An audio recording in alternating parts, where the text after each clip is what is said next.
you. Okay. Namaste to everyone, and I, Dr. Alok Dwivedi, welcome you all for KSAS talk. And we are joining here second time in this month in KSAS talk. And KSAS Kurom School of Advanced Sciences, which is the Indian subsidiary of USA-based institute, INADS, Institute of Advanced Sciences, who monthly organize lecture series on different, disciplines on different topics. And today we have our speaker, Mr. Jonas Funer, who is a pioneering figure in biochemical research. He had the bachelor's in laboratory animal technology and postgraduate studies in business administration. Funer's leadership spans role like head of uh, preclinical research in Berlin and CEO of BCD Biomedical Consulting.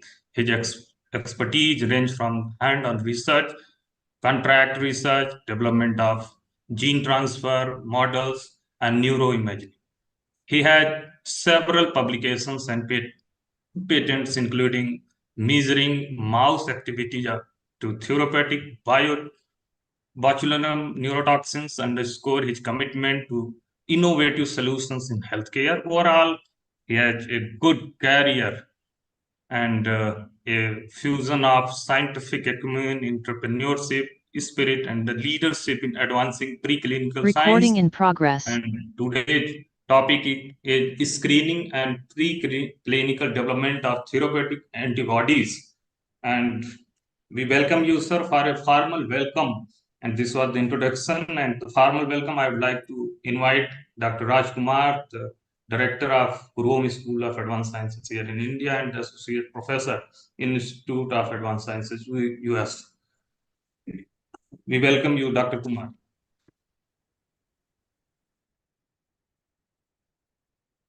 So thank you very much for the introduction.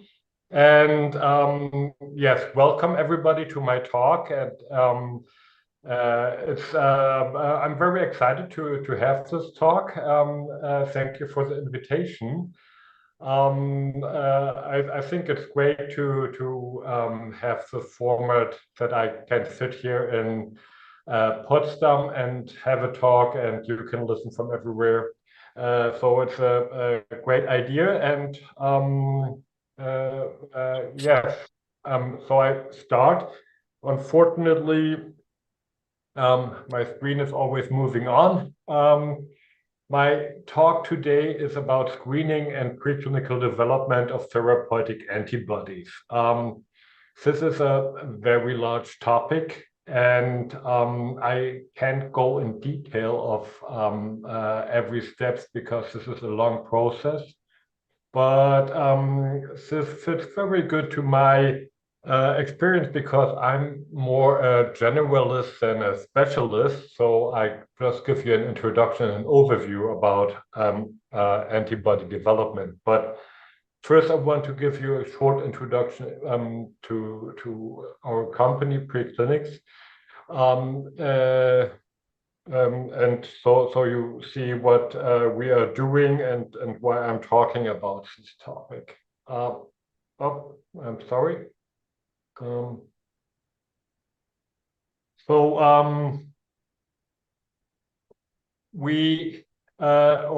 core activity is contract research, where we do preclinical contract research, as the company name already says, for biotech companies and pharmaceutical companies. And nowadays, a lot of the projects are biologicals, and we have a lot of antibody projects. So we have a biological service as well for the generation of antibodies. And then we have some additional activities like biological products and production of research instruments, but I won't go into detail here. So we are, this is how we are organized. We have different entities, and I don't know, can you see my cursor? Yes? Okay. So at the Bering campus ISTRUP, we have all large animals, and preclinics, we're doing the contract research, and we have subsidiary for the production of antigens and production of recombinant antibodies. And at Preclinics Italia, we do phage display and recombinant production in E. coli and yeast. So this is where we're located, in Lower Saxony, and in Potsdam is our headquarters, and then we have a subsidiary in Parma as well. So here I come to the service workflow, which is actually the development workflow of antibody production. So it starts always with a target,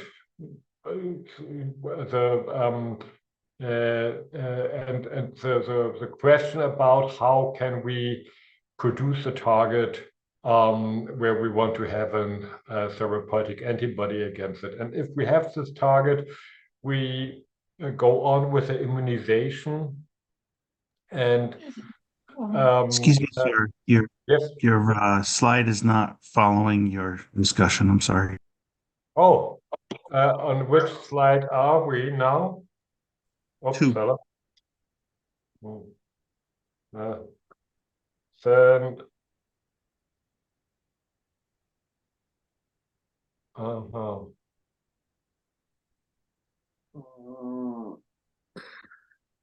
so now you are seeing the service workflow? Yes. Okay. And difficult. Then I might rather stay in this mode. So you didn't see the full screen anyhow. So maybe I do it like this. Then it's similar to full screen. Okay. Yeah, so afterwards we go on with the immunization, and then we have the ligand screening and the ligand characterization. I will explain this now further on in this presentation. And when we have the antibodies, the candidates, then we start with in vitro efficacy. What I'm not talking about the humanization part, about antibody optimization. And after the efficacy, we have in vitro toxicity, and then we go into the animals and do pharmacokinetic and in vivo efficacy studies. And then actually the safety studies can begin, and then it can move on to the clinical phase. So I want to start with the history of the therapeutic use of antibodies. It started at the end of the 19th century with the production of therapeutic antiserum. And this is Emil von Behring got the Nobel Prize for developing the antiserum therapy, where you immunize an animal with the infectious agent, and then the antiserum of the animal neutralizes this infectious agent. After then a long time, people were working with antiserum, and it worked good. And a big change was then in 1975 for the first monoclonal antibodies. The technology to produce monoclonal antibodies was invented by Köhler and Milstein, and this was really a breakthrough. Then in the 80s, recombinant antibodies were genetic technologies were available. Recombinant antibodies were developed, and this led to the phage display system. And in the beginning or at the end of the last century, the camelid single domain antibodies were discovered, which are now a very, very interesting tool for therapeutic antibodies. And yeah, that's then with this century, actually, the breakthrough of therapeutic antibodies is done. There are a lot of antibody products already on the market and really a lot in development. So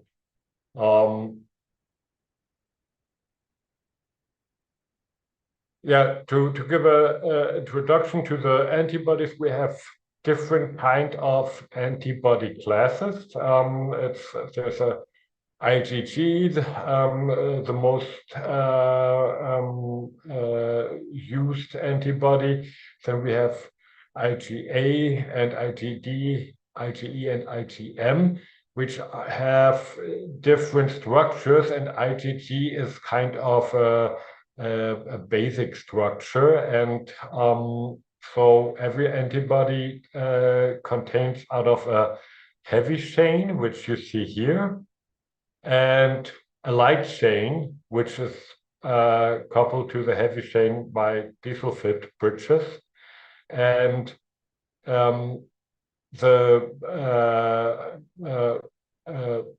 common part, which is coupled as well with the disulfide bridges, is called the Fc fragment. And then we have the Fab fragment with the variable domains of the heavy chain and the variable domain of the light chain. And this is these variable domains are binding the antigen.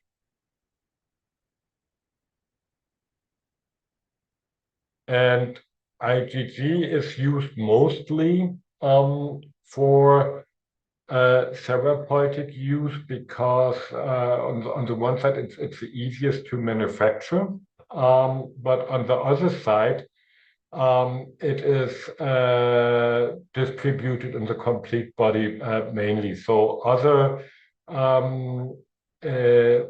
antibody classes are not only in certain compartments of the body, like IgE in the skin, or IgA is in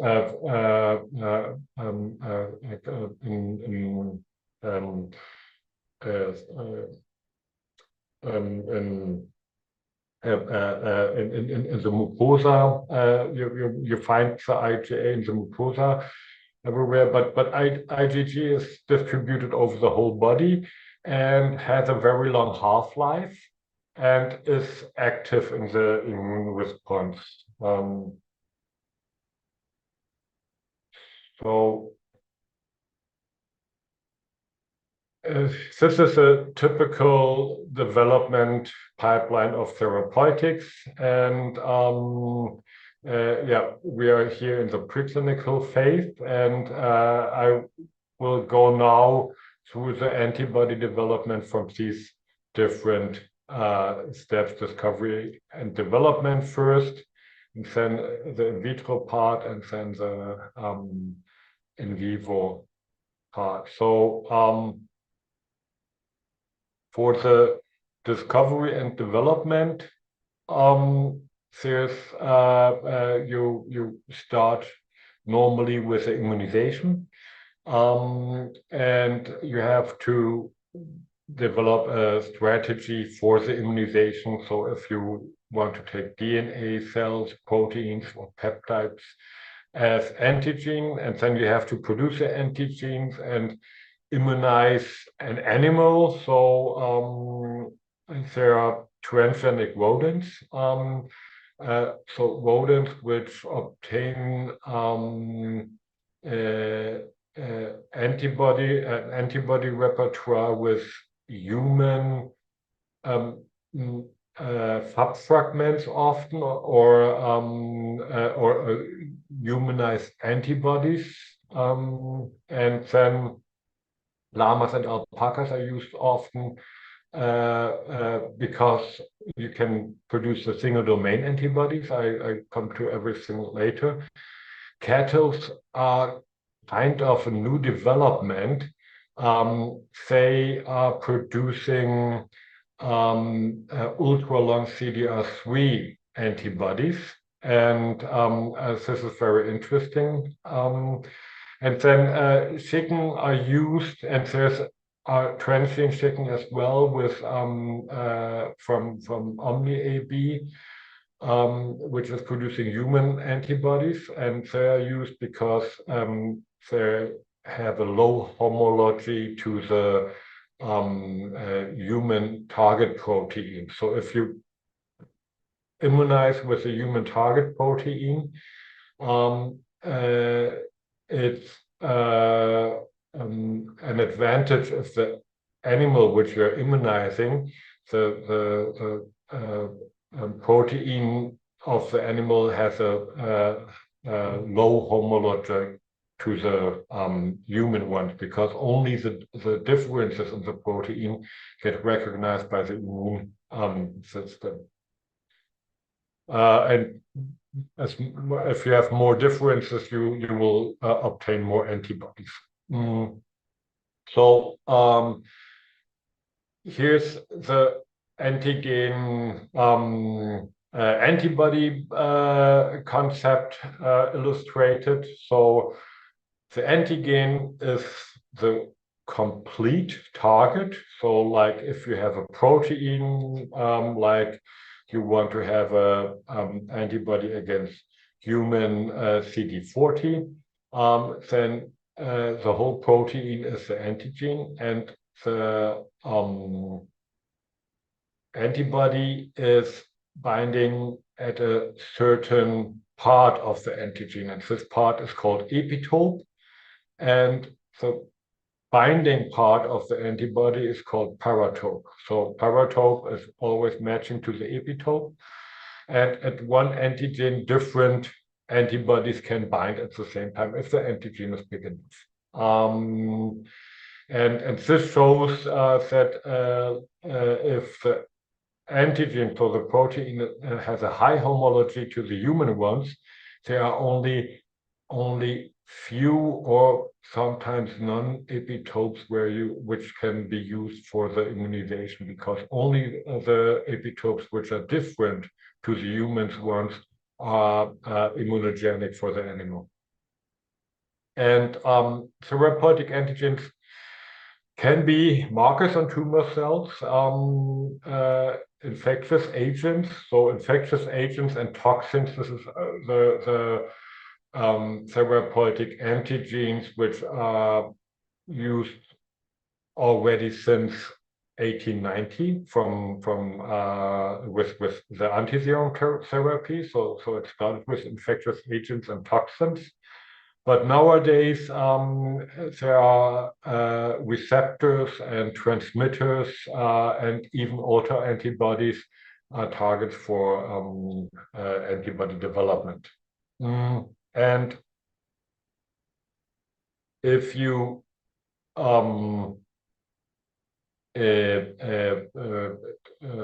take a look at the transmembrane proteins, which are used very often if you for tumor targets, or if you want to target a receptor, then it is you need actually the whole functional unit. So only the recombinant protein for immunization is not enough. Sometimes you can produce some recombinant because they get their structure only in the membrane. And sometimes it's even important that the antibody recognizes. Here you see, for example, a receptor in different conformation states, and that you want to recognize a certain conformation. And in this case, it is good, for example, to use as an antigen the complete living cell. Alternative to living cells are virus-like particles. So they are less complex as the cells. Then membrane extracts has the disadvantage that you don't have a functional receptor inside there.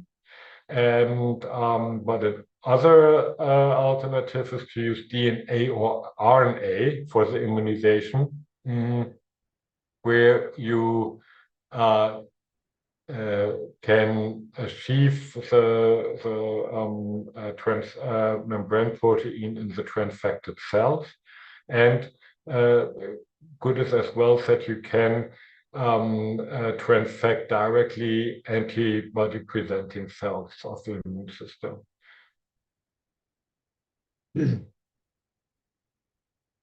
And yeah, so there are different concepts for antibody use. So there are polyclonal antibodies which were used in the past. They are still used a lot for diagnostics, and for the polyclonal antibodies, you immunize an animal, and the animal is producing several antibodies, different antibodies against the antigen, and then you draw blood and produce serum, and then you have the first product, which was in the past, and it's still for diagnostic, it's still used that you only take the serum, and the serum is directly already with the diagnostic reagent. And in the past, and it's still for some cases, it's still said they use for serum for like venom toxins. So this is still used, yeah, but you can purify the IgG fraction out of the serum, and then you still have the polyclonal antibodies. So the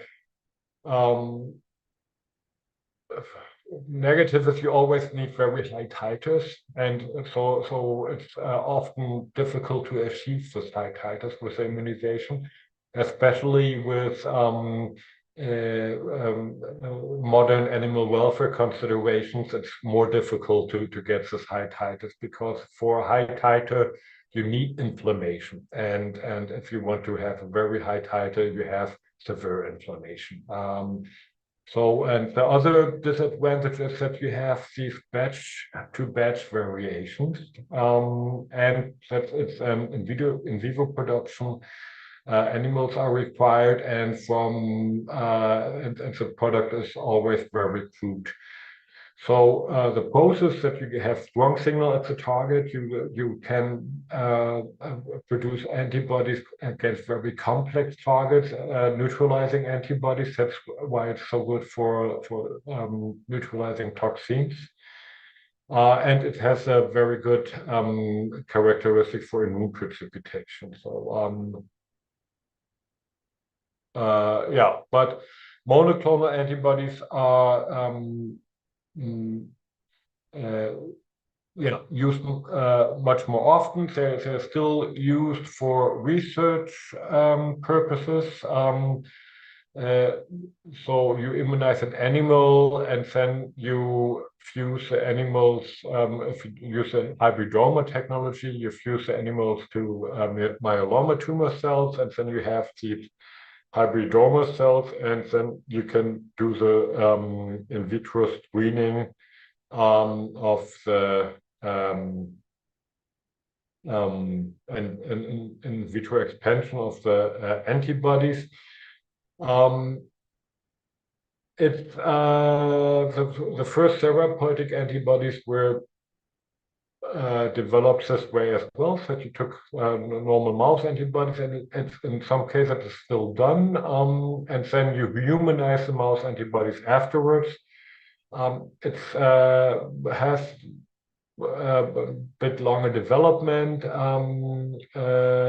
And one of the cons compared to recombinant antibodies is that these hybridoma cells are not really stable, and that you always can get in trouble that they're not producing good anymore, or if they're growing bad. So it's always difficult to go on with the hybridoma culturing. But yeah, then you have a defined epitope, and you actually don't have batch variations from the antibody anymore. And yes, but the nowadays technology is that you produce recombinant antibodies, so you just select the antibody genes, and then you have different display systems to select the antibodies, and then you already have your gene for the recombinant production in different hosts. So you can produce it in mammalian cell culture, which is normally used for the production of therapeutic antibodies, but other antibodies can produce in yeast, and single domain antibodies can produce in E. coli as well. And I explain now a bit more in detail. So you isolate the antibody DNA with primers for the light chain and the heavy chain. And then you make afterwards a fusion of the light chain and the heavy chain. And actually, it's always only the Fc domain, so the variable domains of the antibodies, which you use. And then if you have the linker, you have this tiny antibody product which is called scFv, and which you can use then for screening purpose. And when you have your matching heavy and light chain, then you can bring this in a format of a complete antibody again. One big disadvantage is with all these libraries that you shuffle the heavy chain with the light chain. So if you take the antibody repertoire from an animal or from a human, these are all sorted. Every heavy chain has a matching light chain, and then but because you have to isolate the DNA separately, you have so all the heavy chains, all the light chains, and you shovel them randomly together again. And so this is a disadvantage you find afterwards in the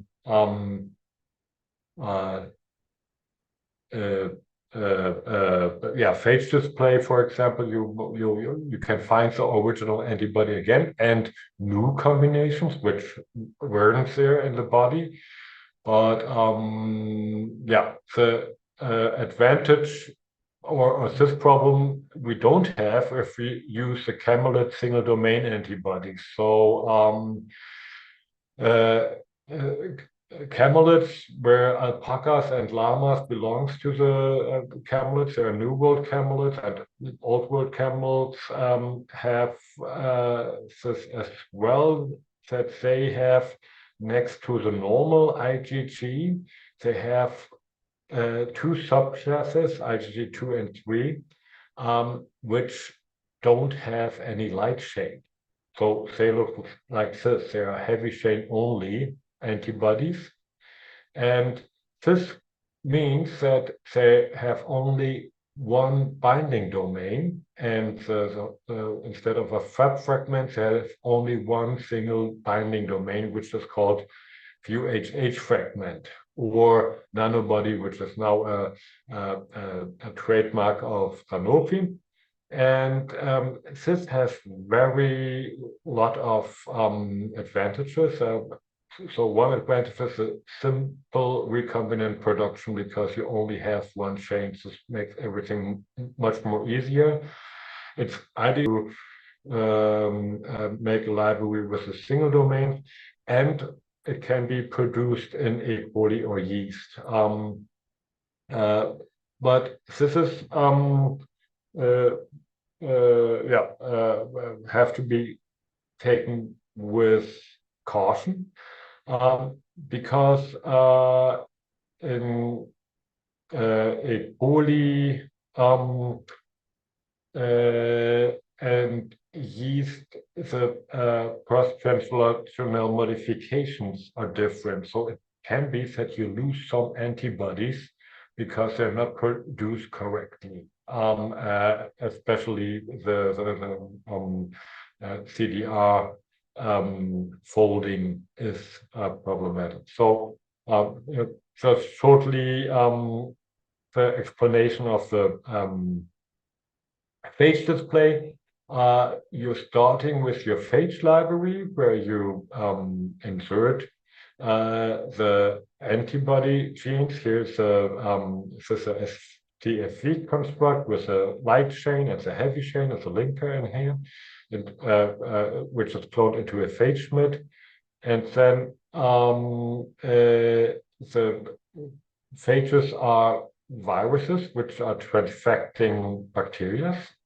And the good thing is that then the phage is presenting the protein, so the scFv or the single domain antibody, and is carrying as well the plasmid for the protein. So you have connected the genetic information with a protein, and then you can start the panning round. So only the binding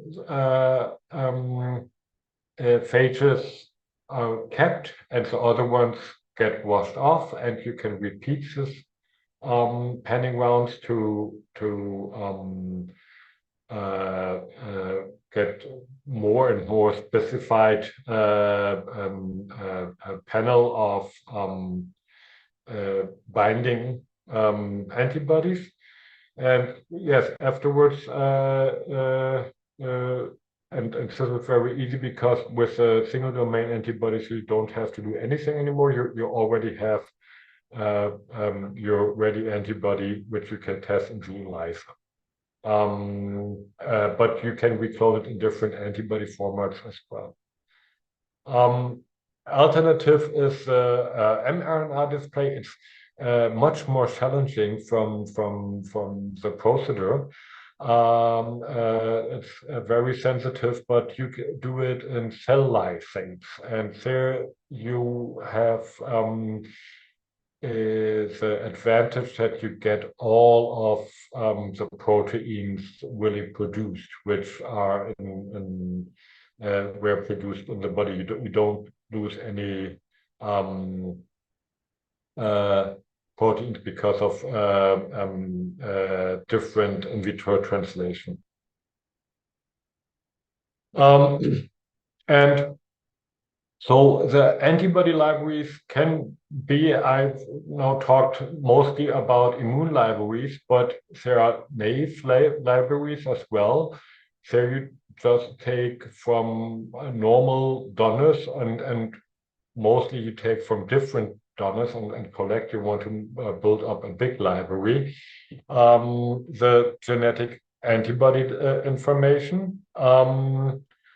And as well, there are the possibilities of synthetic libraries and semi-synthetic libraries. The advantage of the synthetic libraries and native libraries is that they have a much higher diversity than an immune library.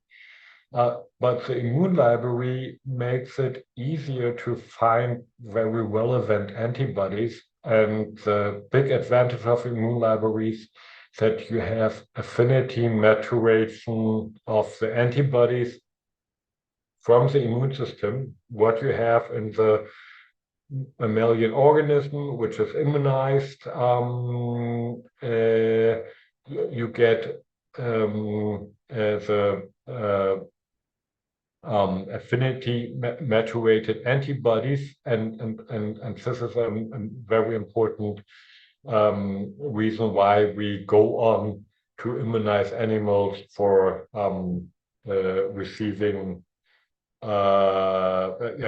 for producing recombinant antibodies.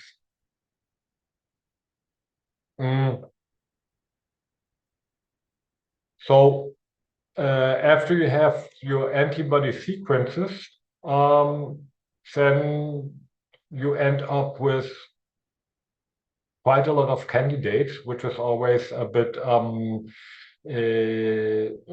which is good. So you have something to choose, but if you have too much candidates, it's difficult because you have too much to choose, and then it can be sometimes getting too expensive to really screen them in detail. So, but what's the next steps, what is done is that you do characterization of the antibodies before you go on to develop them into a product, because there you only want to go with really a few candidates in the development. So the typical test is what you actually already do in the panning situation, that you make an ELISA, but in the panning you don't know the concentration of the antibody, so you can really analyze the ELISA results. So this is what you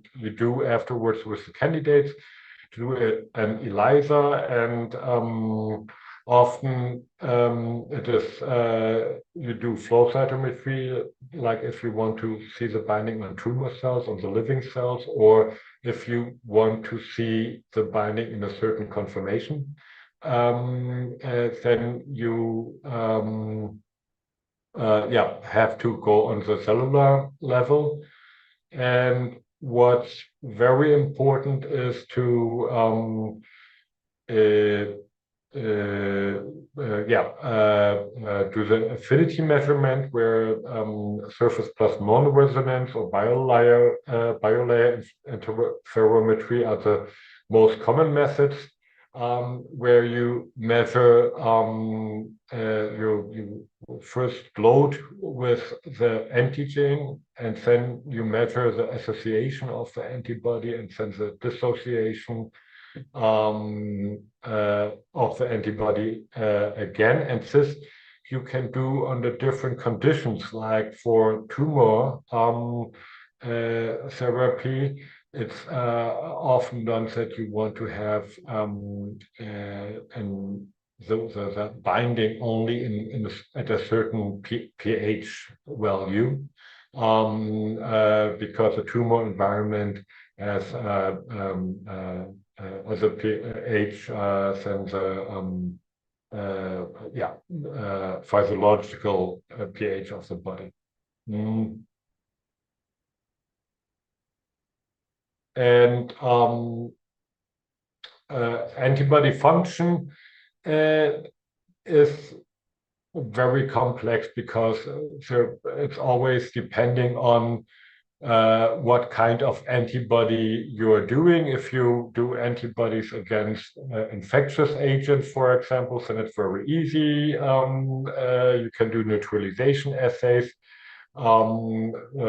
This is what we've done now really a lot during the SARS-CoV-2 pandemic, that we had so many neutralization assays which we done with pseudoviruses, and but other assays are always depending on the function of the antibody, but it's so you always have to try to find a good in vitro tool to analyze antibody function. And if you're ready with this, that you have, you know, the binding characteristics of your antibody, and you know that it's functional working, then actually you can go on, and normally then there are just really a few candidates left where you can do the in vitro safety. And we are always doing in vitro safety in blood, because the good thing is that you have access to for the target species, which is human, and the test species, which is mostly mouse, sometimes rats or dogs or cynomolgus. And so you can compare the results, and this is often very interesting. And the in vitro safety in cultured cell lines, we often have the problems that they're not correlating very good to the in vivo situation. So sometimes you don't see anything in the in vitro assays on a cultured cell line, but then in the animal, you have some side effects. But what we are doing in vitro is actually always only looking for the acute effects especially for biologicals. There are there's always a risk for acute immune response or an interaction, a biological interaction, and so that's why we measure cytokine release response, neutrophil activation, and T cell activation assay. Yeah, and when this is done, we go into the preclinical testing, and yes, this is very different from antibody to from candidate to antibody candidate, depending on what's the purpose of the antibody. But what we do quite often with a lot of substances, not only with antibodies, is a voluntary running assay to assess the toxicity or comparability of the product. And there we use a high running motivation of mice. Especially some mice strains have a very stable and high running activity. And during the daytime, they're actually not running, and then triggered by the night phase, they start running a lot. And this is very good because we can use this if we see changes in the running activity, we don't know what it is. Often it can be pain, it can be just feeling uncomfortable, but we can detect side effects which we couldn't detect in all other models, like headache. You will never see if a mouse has headache, because she will run away, she's active, she can do something. But when we do the monitor the running activity, here you see this is a single administration of doxorubicin, and this is the night before, and you don't see any differences between the groups. And in the following 2 nights, you see a dose-dependent decrease of running activity from induced by doxorubicin, and this was not. You couldn't see anything in clinical signs. There were no change in body weight and nothing else to observe, but the running activity changed. So this is a very easy method to analyze the well-being of the mice. The only one important thing for this assay is you have to do it single-housed. This is why we do it with male animals, because male animals are not so stressed from being single-housed. There's often a misunderstanding of social housing with male mice. Male mice are not always happy to be social. And if you do the running activity tests, they need to be single house, because if not, you measure too much the social interaction of the animals. And for pharmacokinetic of antibodies, it's we often use in vivo imaging to just get an idea, because especially for the biodistribution of the antibody, it is difficult to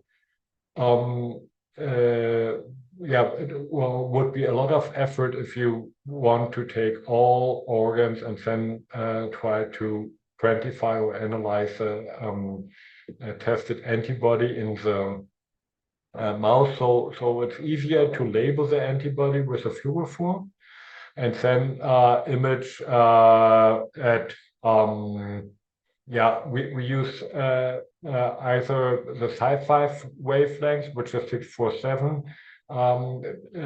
This has the advantage that you can measure afterwards. When you take out the organs, you can measure with most microscopes or with a plate reader or flow cytometer. You don't have any problems with this wavelength. Nowadays, a lot of instruments do the near-infrared wavelength, so 800 nanometer as well, but not all. And with the Psi5 wavelength, you always you can use every instrument for further analysis.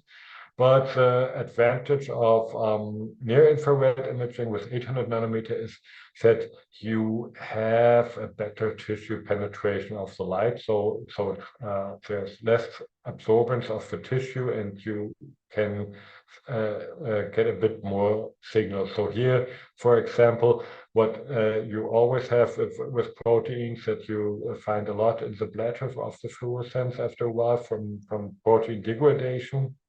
But here we see a lot of signal in the liver and in the thyroid gland. Here is a bit in the lymph nodes. And here it's not quite clear. It could be that this is bone marrow. From the knee, you often see it there, but it could be lymph node as well. If you have bone marrow, you see the sternum mostly. As well. And the other thing what can be compared is that you can, because a lot of antibody development is for the for tumor targeting, and then you can use luminescent tumors which have introduced a luciferase again, and then you can monitor the tumors, and you can monitor with the fluorescent antibodies, and you can see if they are how much antibodies are binding at the target site.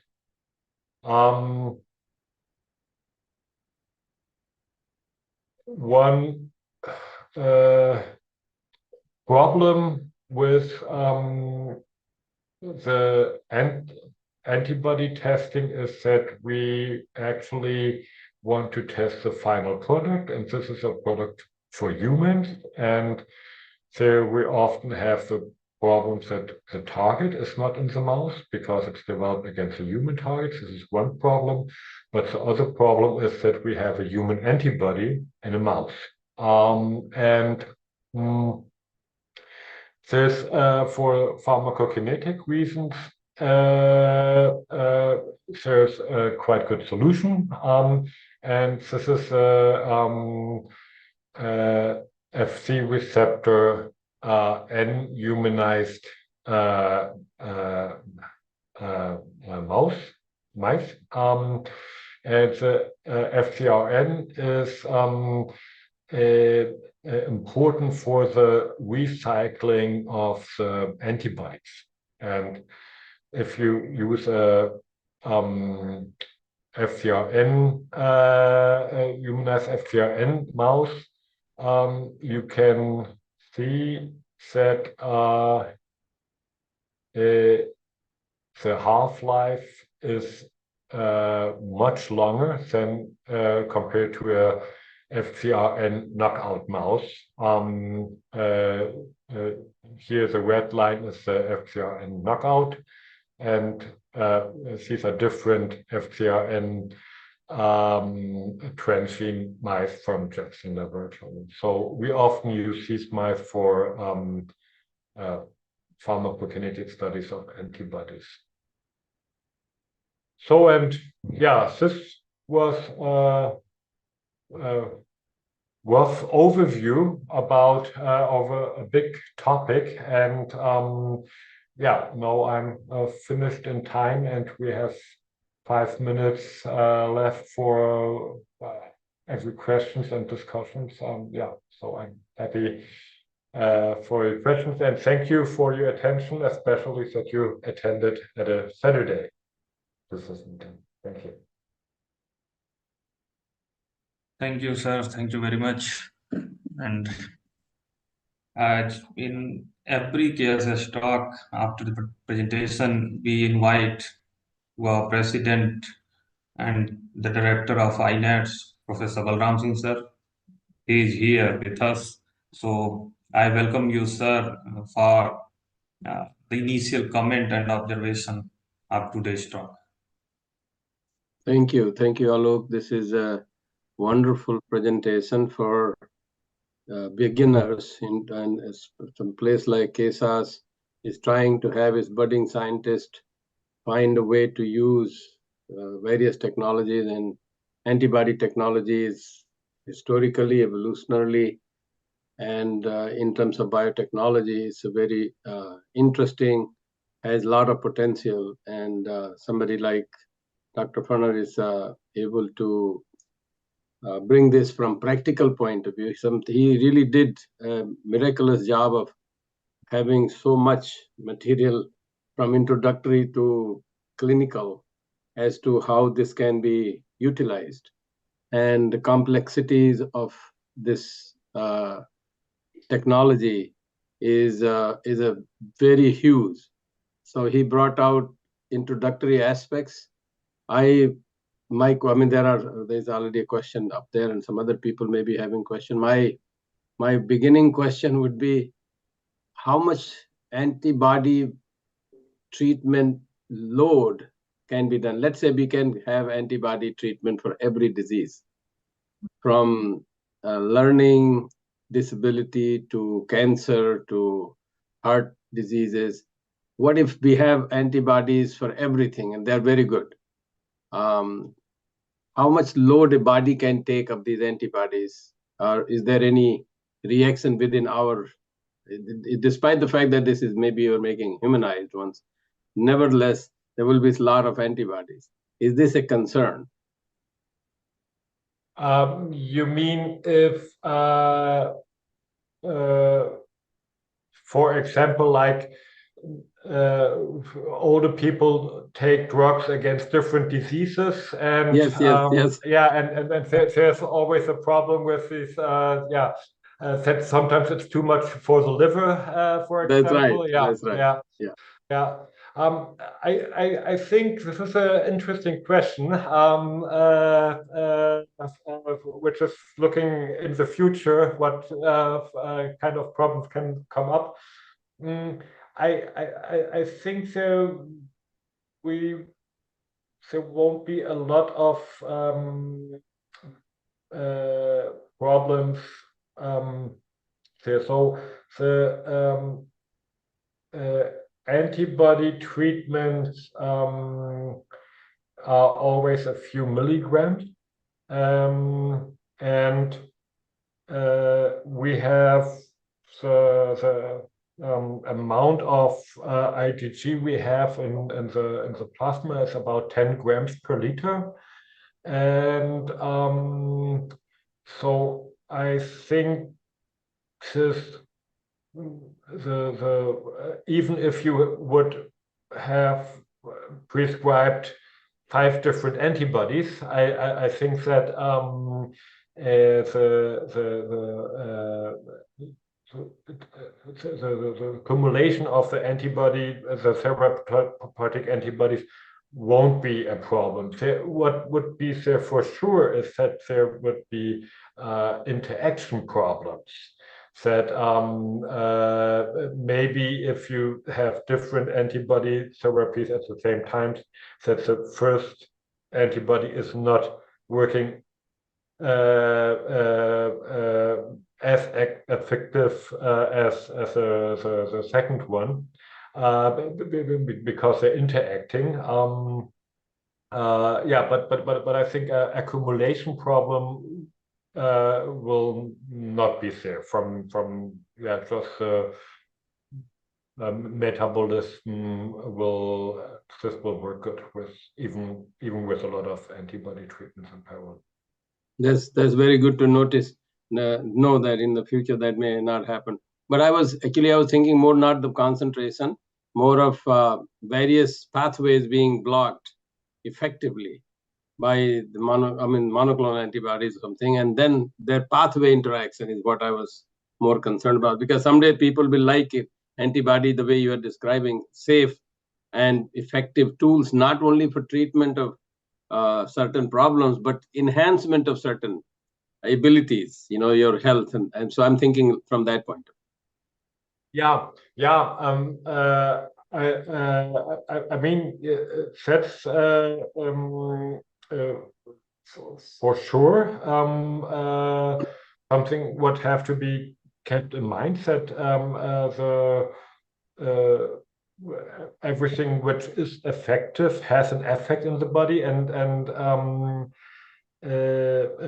this is with antibodies as well, and well, when from safety aspects, I mean, antibodies as a molecule are non-toxic because they are from the metabolism side, because they are protein. But the immunogenic side effects are there. I mean, and this is known from this. I don't have the name of the antibody anymore. Where 5 people died in a phase 1 study. It is I think 15 years ago or something, where everybody was surprised by how severe reactions antibody treatments, antibody side effects can be. So so this is one thing would always have to be tested very good. But there are now the preclinical methods. This is one reason why the neutrophil activation assay is required for all antibodies. Yes, the effect of the antibodies has to be judged carefully as well, because it can be that, for example, for a short-term treatment, it is good, but in the long-term treatment, the effect leads to other problems. Thank you. Thank you, sir. And, thank you. Yeah, please. Thank you, Dr. Funer. This is very nice presentation. And thank you, Dr. Singh, for your great question also. And in addition to, I'm just adding to your question.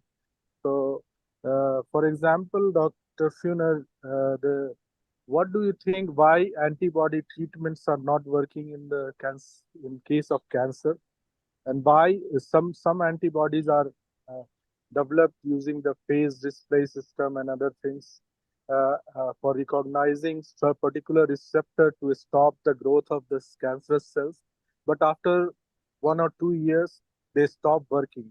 What is the reason behind that? What do you think about that?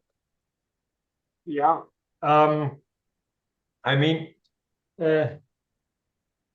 antibody treatment for cancer have very different strategies, but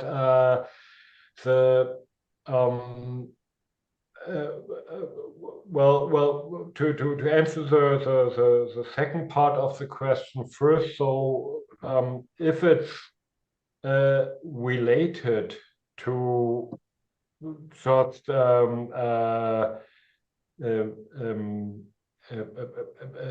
single marker on the cell, the resistance can be developed in the same way like with chemotherapy, where the tumor is developing resistance against the chemotherapy by changing the expression levels of enzymes. And so here resistance can be induced by lowering the expression levels of the tumor marker where the antibody is developed against. So resistance can happen in immunotherapies as well, and especially in all immunotherapies or in antibody therapies, which does not lead to a direct killing of the tumor cell. There's the question is how the antibodies go to target the cell, and then the question how the tumor cell should get destroyed. So if it's by inhibiting pathway, and so this is where you often get resistance, or is it to activate the immune system for an active immune killing? And the active immune killing is very different from cancer to cancer, because some cancers have certain strategies to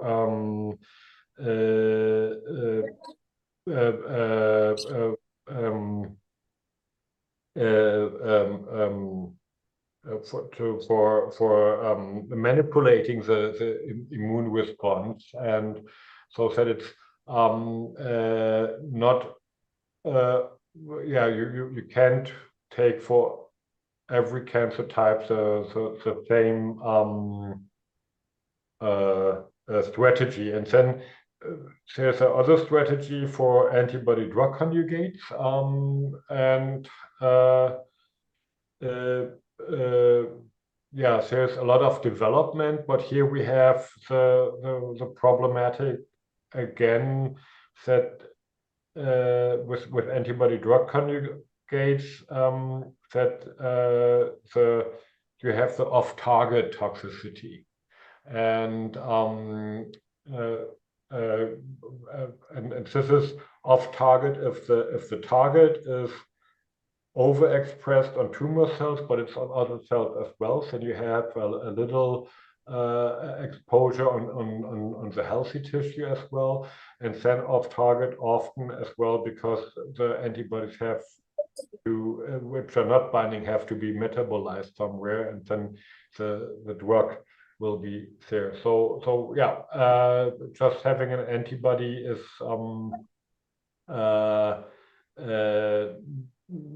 not a ready concept. You have to part of the concept is to think how should the antibody really act.